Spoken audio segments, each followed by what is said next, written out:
Hi everyone, it's Ren here. I'm, proceeding with the Sunday video, which has become a little bit of a tradition at this point. So I hope you guys have been doing well. In this video, I would like to take a moment to discuss the approach to typology, which is called Vultology, I believe associated with the website Cognitive Type. It's an approach that I have been made aware of by a friend and a viewer. At least she has been bringing my attention to it. I had come across the term voltology before, but I had never really given it its due, if you like. And the reason why I had not done that is because I think maybe as a result of some kind of bias, I discarded the idea, to be honest, at the time. You know, the idea that the type of a person could be determined entirely by assessing their microexpressions, because that's essentially what Vultology does. Analysis of microexpressions. For those of you who are not completely familiar with this concept, the approach consists in essentially separating. It's more complex than that, as far as I understand, but it's about separating the functions, into 8 categories, as we're familiar. You have introverted intuition, introverted sensing, extroverted sensing, and so on and so forth.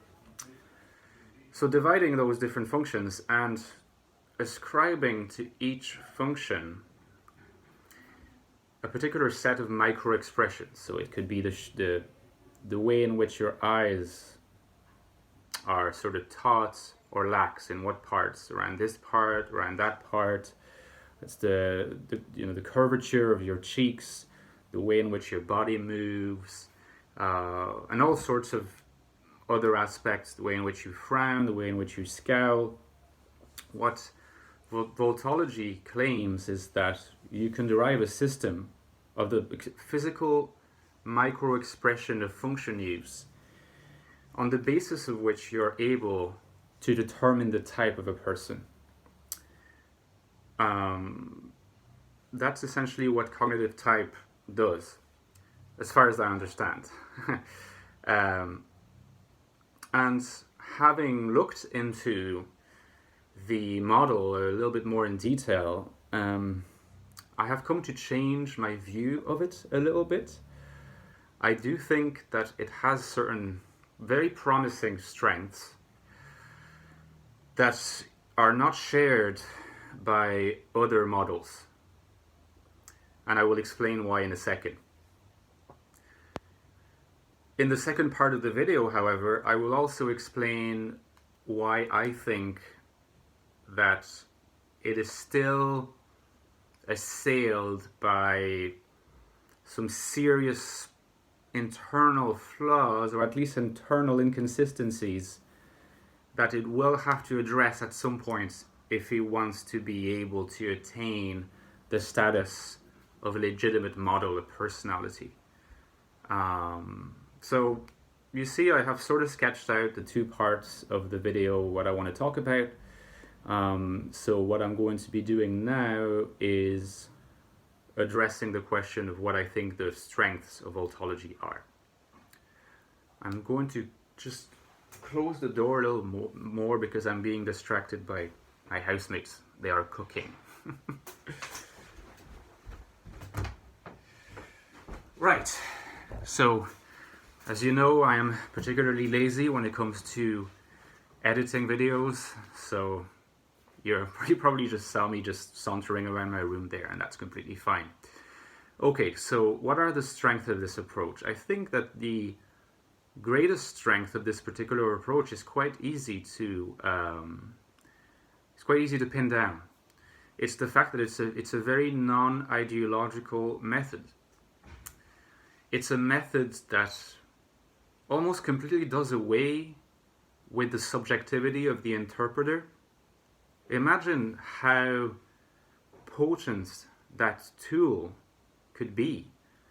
When you are looking at any particular model of personality and trying to assess a type, usually you are confronted with a certain amount of content about a person's opinions, their worldview, the way they approach life. That could be their values, their orientation to other people, and so on. And it's on that basis that you determine their type. So, in principle, that sounds like a good idea, but the problem is that this information that you gather as the typologist is going to be channeled through your subjective interpretation, and that interpretation cannot not be subjective because it goes through you and through your beliefs, your inclinations, your biases. Everyone has biases. In other words, your interpretive orientation. That creates a problem because it means that it's going to affect your interpretation of what that person's type is. In other words, you may not determine that that person has introverted feeling really activated. Perhaps what you're going to find is rather that that person has what you think is introverted feeling activated. That's not the same thing. There's your step because you're dealing with content that you have to interpret. You're one step removed, and that is a problem that a lot of different most models have to face. And let's be honest with ourselves, most models can be incredibly wrong. Think of,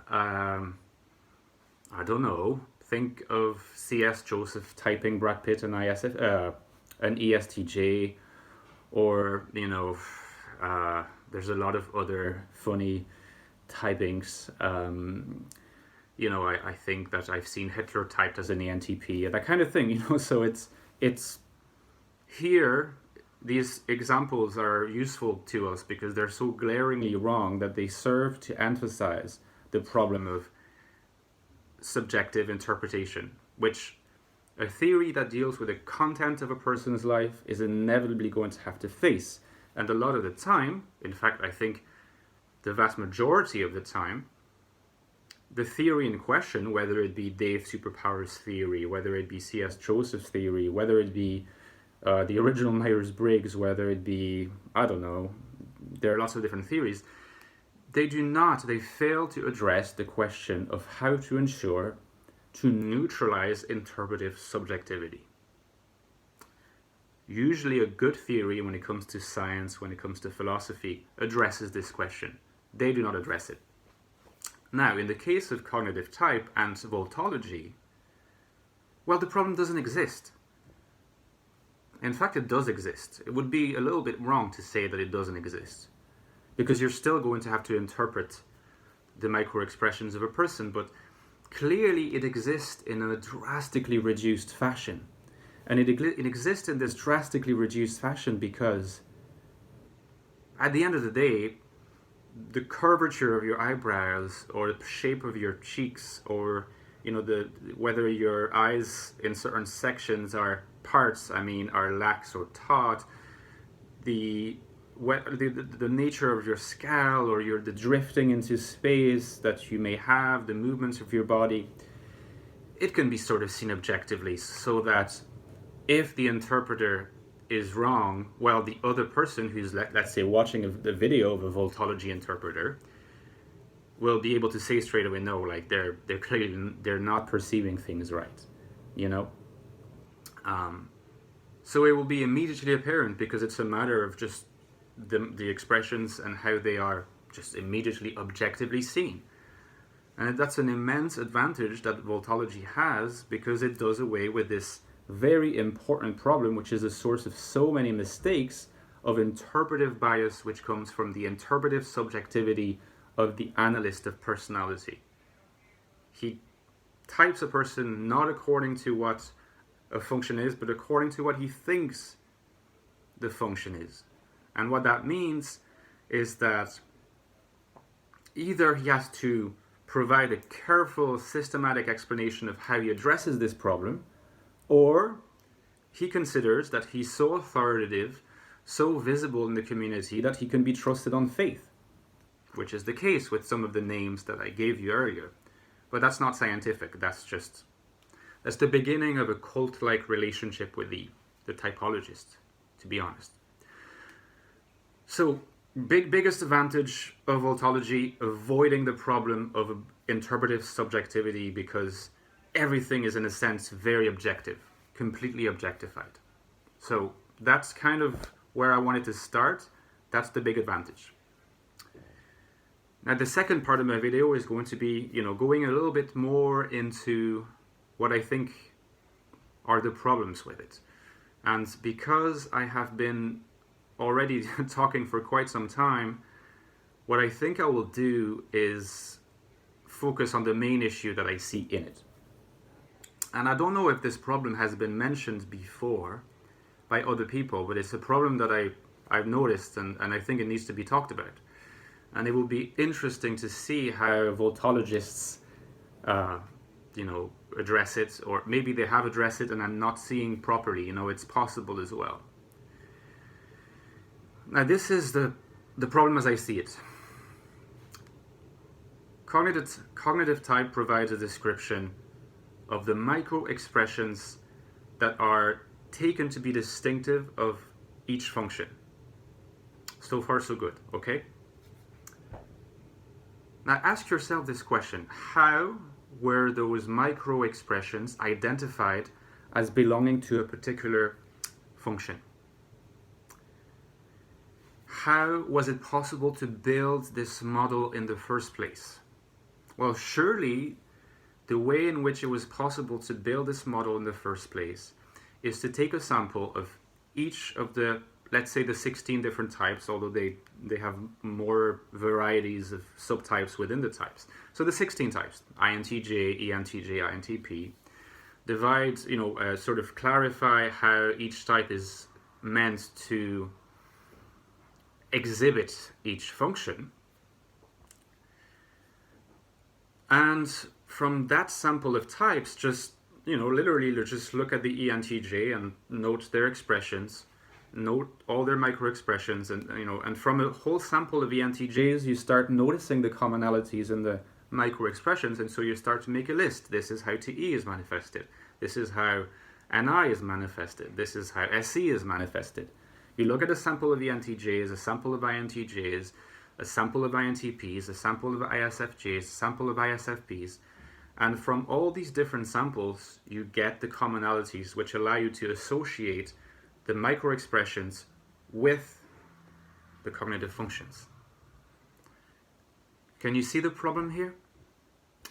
The problem is this: in order to make this system work, the Vultologist has to assume, when he's constructing his descriptions of the functions by means of micro-expressions, he has to assume that he has already secured a sample of ENTJs, a sample of INTJs, a sample of INTPs, a sample of ISTJs. So there is a circularity here. How is he able to get that sample if he has not built his model in the first place? He needs to have these types available to him in order to build his model. But he cannot access those types because he doesn't have the tools yet to identify by means of micro-expressions. The micro-expressions have not yet been clarified.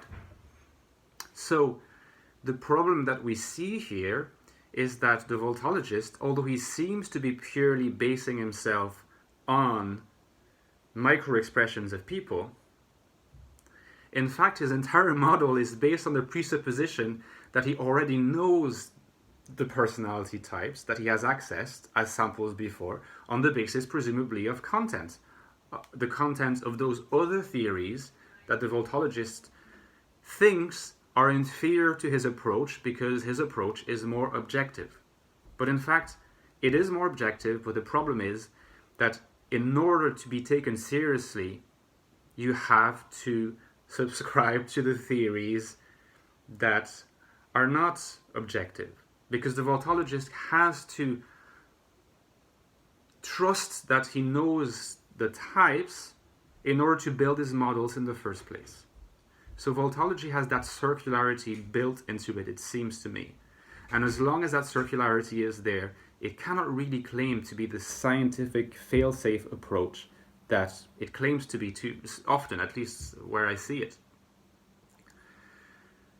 And another problem, which is linked to that, is that any scientific model, if it is rational in its essence, should give the person that is exposed to it the means of challenging it, of challenging its conclusions. And the question is, how do you challenge the conclusions of someone who says, on the basis of, that person's microexpressions, they are that type? It seems to me the only challenge that you can offer is to say you interpreter didn't interpret correctly. There is a sterility of possible rational exchange here, which seems to imply that in the end most people are going to trust the analysis of the voltologist on faith. So when you combine this tendency towards arguing on the basis of authority with the circularity I mentioned earlier, in the very way in which voltology is articulated, you get two very glaring problems, as far as I can see, that the cognitive type people will have to fix.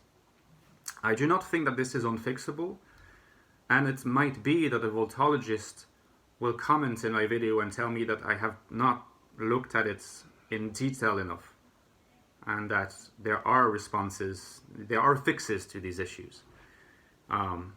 By all means, if that's the case, tell me. But this is what I've seen, and these are the kind of unrehearsed critical comments that I wanted to offer on the cognitive type voltology model. It has great strengths, it has great weaknesses as far as I can see. But let me know what you think in the comments, and we can maybe have a discussion going forward, and I could be making more videos on this topic in the future, because let's face it, any new theory, any creative new theory is an exciting prospect. The model's been around for a few years, but it's still relatively new. Alright, see you soon guys, and enjoy the rest of your Sunday. See you soon.